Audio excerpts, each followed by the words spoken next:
Hi, I'm Brian Moran, founder of Government CIO. Welcome to Government CIO Magazine.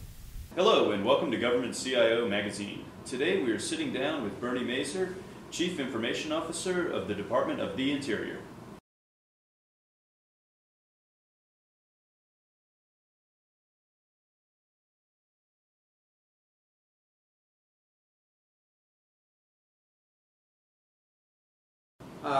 I would like to say that the innovations that we feel the best about in the past 2 years is really reliant along the lines of our IT transformation.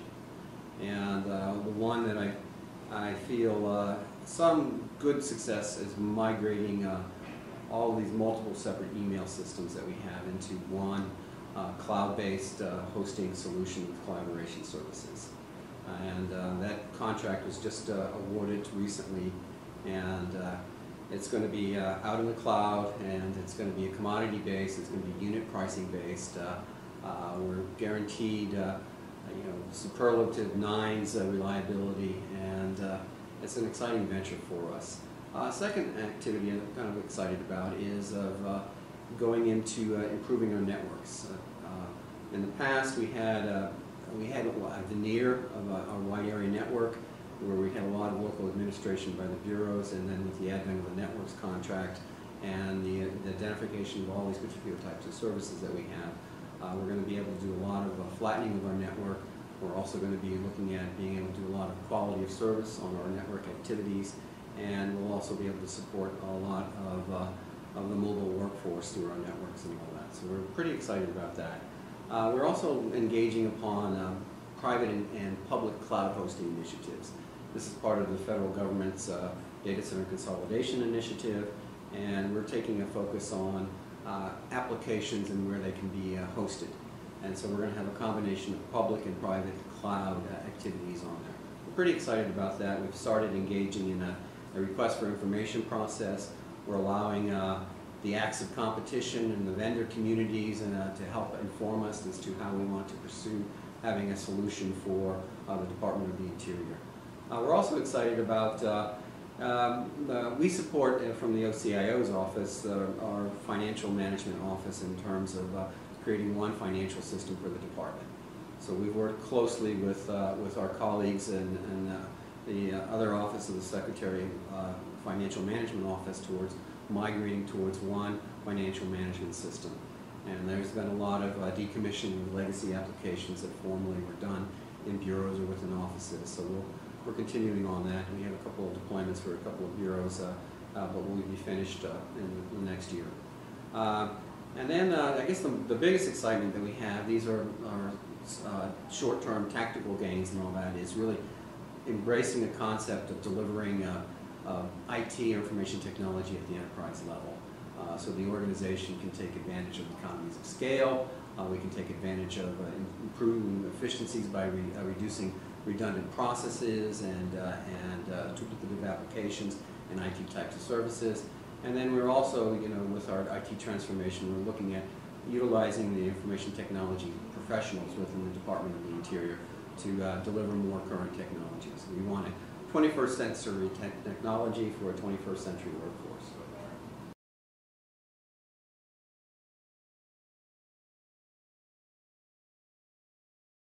I could do an articulation by cultural challenges, by technology challenges. Some of the challenges that we've had is establishing what we consider to be enterprise-wide service delivery models. What we're fundamentally doing is transforming how we deliver IT services. And we're looking a lot to other examples from the public sector as well as the private sector on the delivery of those things. Delivering the articulation of a comprehensive set of requirements that are needed to deliver what we consider standardized IT services, and then streamlining and setting a broad base of standards on there. And these are related to how we, the Department of Interior is composed of many bureaus and many offices, so there's a strong, there was a strong decentralized distributed focus on how services could be delivered. And so it's overcoming how elements within the department have formally done activities and then streamlining those and moving them away from organizational silos and then looking at the delivery from a functional aspect. And then it's getting people from all throughout the Department of the Interior accepting the enterprise-wide solutions.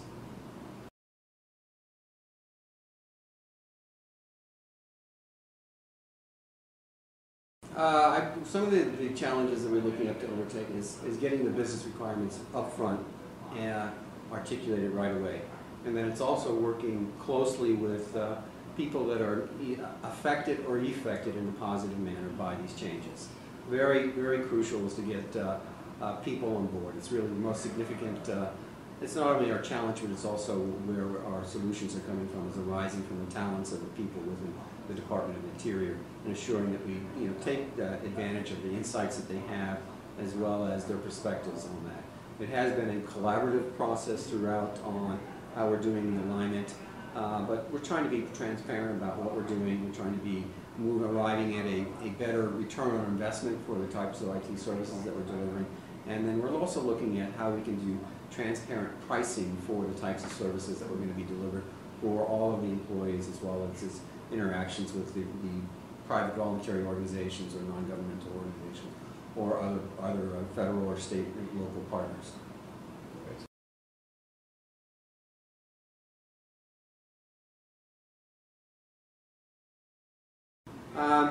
The department is going to continue to support Steve Van Roekel's perspective on shared services. We're already building on the successes that have been articulated in the HR line of business, in the financial line of business, and the information security services line of business, as well as the hosted shared services line of business. I happen to be the co-chair of the Federal Data Center Consolidation Initiative, so we're pretty much in the forefront of where we're going on those activities.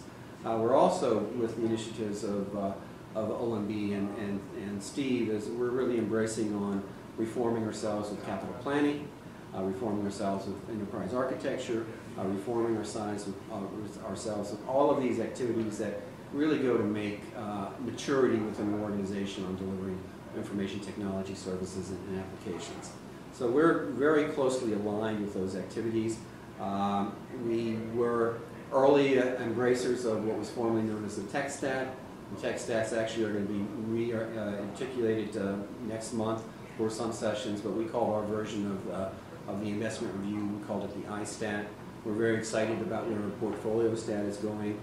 We do have these models where we happen to be the chair of our iStat process, and within that we're setting up business domain owners to help us do good application rationalization and then identify where redundancies or where solutions can arrive at in a more enterprise manner.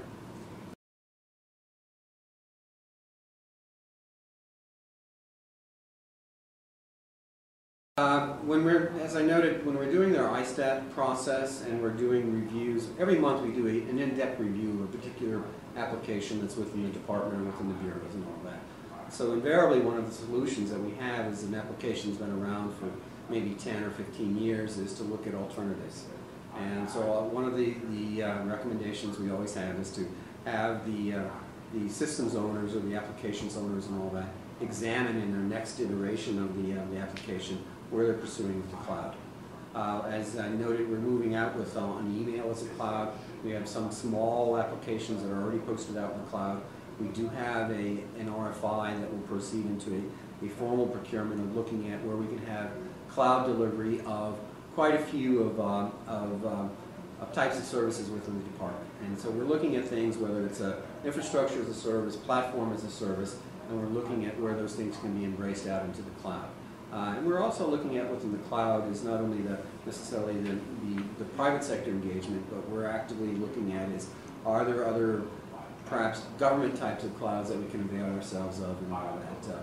We're all kind of getting into slightly fiscally austere environments, and then we're looking at where we can gain some efficiencies by partnering and sharing with other government entities as well.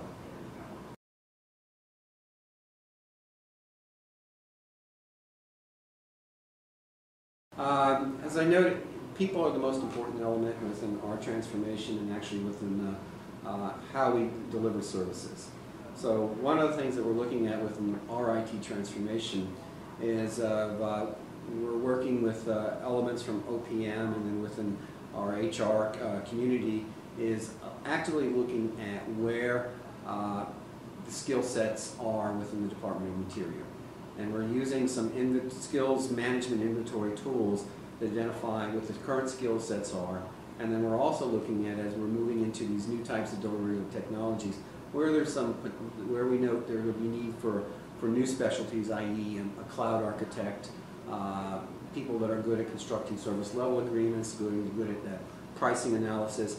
We're looking at where those skills are needed into our future state and identifying where there is some perhaps core capability or disposition within our IT workforce to help avail ourselves of that. We are blessed within a dedicated workforce, and one of the things that we're looking at within our IT transformation is working on the increasing professionalizing of our IT workforce, and then seeing if someone's like in a security lane to ensure that they have the appropriate certificates, that they're overseeing networks and all of that, is we want to apply some certification or accreditation with that workforce, or some on-the-job type of training and all that. So we're actively pursuing through a variety of HR or activities of allowing career paths and career progressions within our IT workforce, and then also to be requisite to what the demands are, how we deliver technology in a new fashion.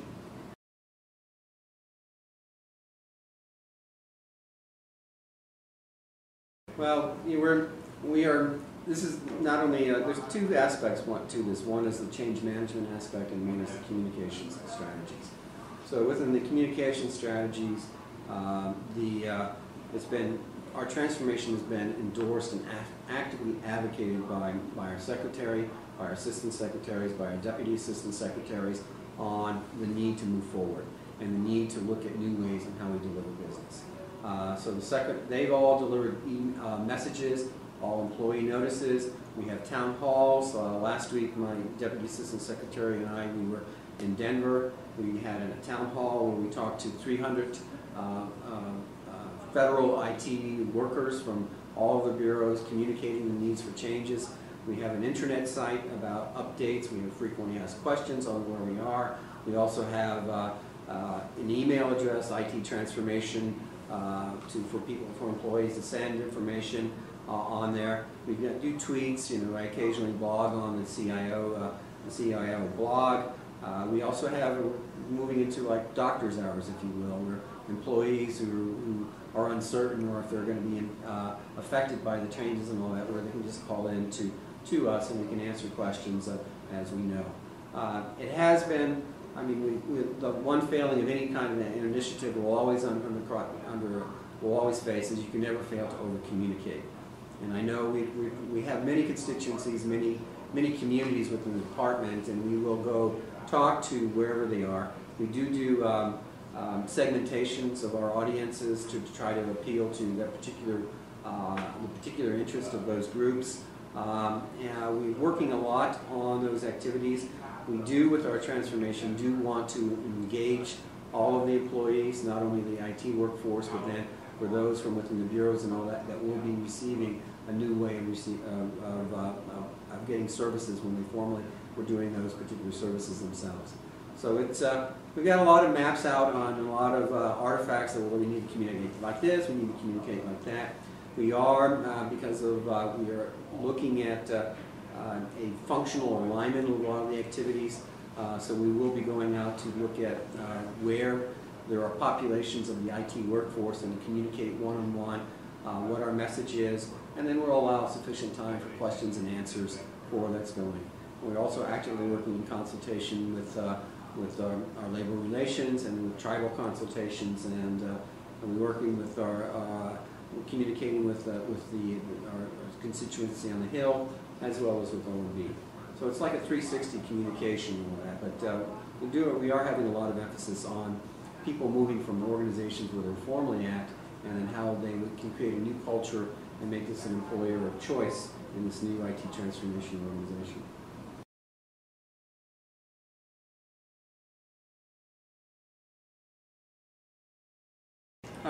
What we're doing, looking at with how we're doing the portfolio management is of, we kind of like look at, we've got an investment, we envelope that with enterprise architecture or good business reference alignment in terms of what that particular investment is supposed to do. And so we really kind of like start at the beginning, at the end state for if there's going to be a new investment. It really starts as an idea and I've got an idea, and so what we do is work closely with the business line and helping them articulate the idea, see merit, whether it merits consideration on going into creating a business case for those ideas.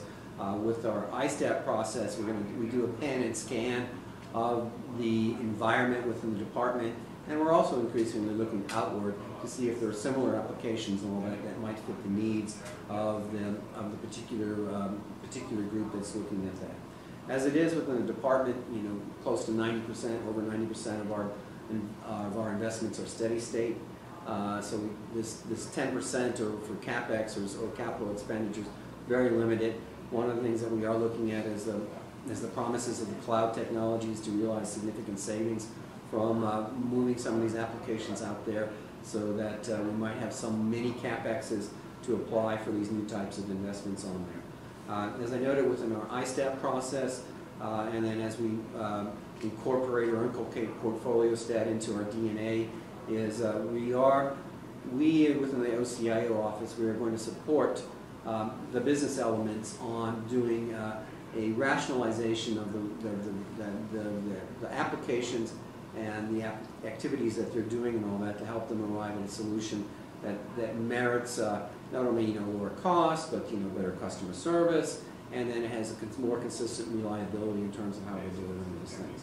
So we're very, very closely engaged now, where, as in the past, where we might not, the OCIO office might not spend a lot of time on applications, say for a CPIC process. We're now helping them with the requirements definition and the articulation, and then helping them stand it up into a project manager, and really kind of like going beyond those triple constraints of cost, schedule, and scope, and then helping put it in quality in terms of where they're going in those activities.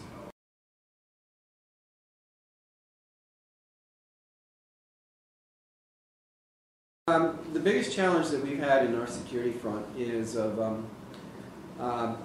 even though we're relatively speaking, a non-classified environment, we do have organized and unorganized threats against our environment. So we do fall prey to the typical spear phishing attacks, the botnets, continuous attention to saying, do we have the patch management updated and all that, so that older versions don't get infected. So we're in this continuous attention about the possibility of threats.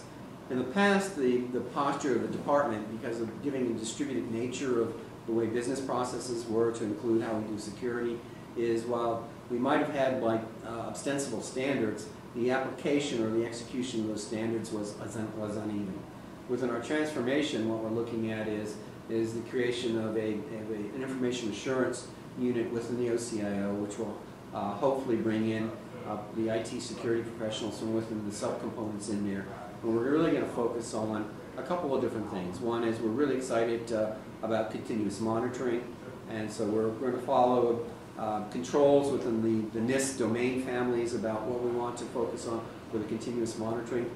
In the past, where we would look at the CNAs and all that, oftentimes they're just a date stamp, and they're very static, and it would be a couple of years. You do the certification and accreditation. It's a new term now, but that, and then you would pay attention 3 years or whatever later, and then chart to address what we call the POAMs, or correcting some of the deficiencies on there. What we're doing now is moving into the centralized management of the firewalls, looking at creating an active risk posture for not only the protection of security, but also ensuring people's privacy through the continuous monitoring. And then we're also paying attention to the advent of, we're a mobile workforce. And so one of the challenges that we relish stepping up to is how we're dealing with the mobility of in our workforce, and then the advent of these types of devices, and then the corresponding kind of mobile device management types of solutions that we need to incorporate in there. So So we're kind of excited about that, how we do separations between private data and government data. And we've got a team. I'm very gratified by the professionals throughout all of the department on everyone's kind of like stepping up to say these are the solutions that we need to do. And we get a lot of good support from DHS as well as from OMB on either insights and then advice, and then we try to stay lockstep with where their perspectives are on those activities.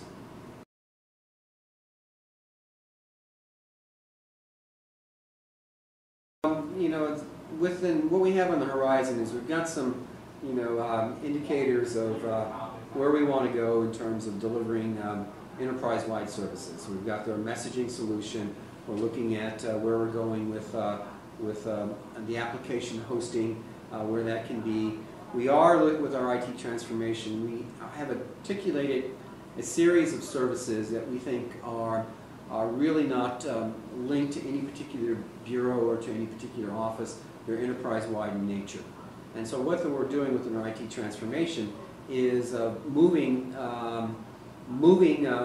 these classes of services. A sub-element, you might categorize them as a services catalog, but we have these more broader categories of, we're creating IT services for telecommunications, we're creating IT services for information assurance, we're creating IT services for hosting, we're creating IT services for workplace computing, on how we do thin client or the like, or with the mobile workforce.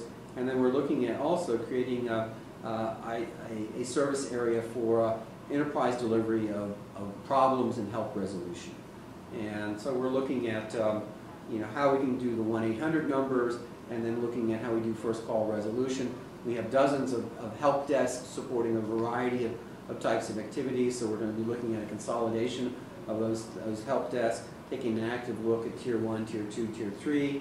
There will be some functional application support that we're doing, that we're kind of excited about having one area through a variety of channels, whether it's an 800 number or doing self-remedy through the login site, or through a variety of kiosks or personal touches on how we can then assure that all of the employees and all of the thousands of locations that we have can avail themselves of the particular services that we have.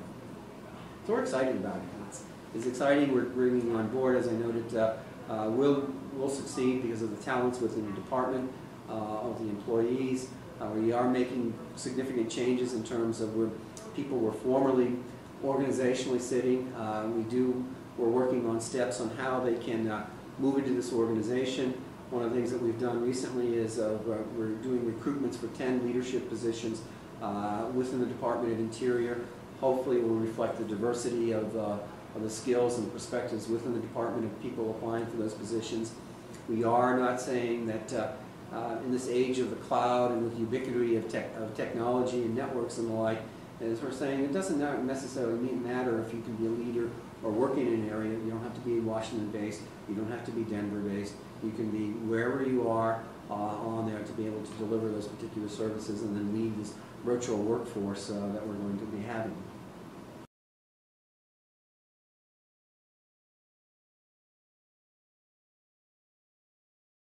No, the thing that we're really covering is we're doing a significant transformation with the organization of one of the major business processes that we have in the Department of the Interior. We are committed to delivering 21st century services. We are committed to looking at the way the new technologies are so that we don't get locked into previous total cost of operations models with having substantial iron and hardware and the like. We are looking at the aspects of being device agnostic in terms of what people want to use. We are kind of very excited even with the messaging procurement that we have underway, because we've got the standard suites of the devices that we've always used for years, but then we're looking at other types of technologies that are coming in. So it doesn't matter to say, well, I'm predicated on this particular OS or on this particular types of way that I look at office automation software. We're fairly open towards that in terms of, if we meet the security requirements, and then we meet the usability requirements, and then we meet also the aspect of customers being satisfied. Big drivers that we have with our transformation is, in this era with technology, not only are we going to be able to deliver services at a lower cost, we're going to have a corresponding increase in terms of customer service. And we're really kind of like dividing customer service into two areas. One has to deal with the people that are getting these services. Are they happy, yes or no? And then also the people that are providing the services. This is what we're looking at, is creating this as an organization within the OCIO as an employer first choice and all that. Are the employees who are now going to be in this organization, are they being able to contribute their insights? Are they being able to contribute their talents? Are their voices being heard in this organization? So we're very excited about where we're going. We're excited about where we started from the last couple of years. This could not have been done without the overwhelming support of the political leadership within the department, and nor could it have been done without the support from within a wide range of leadership folks within the bureaus and within the offices.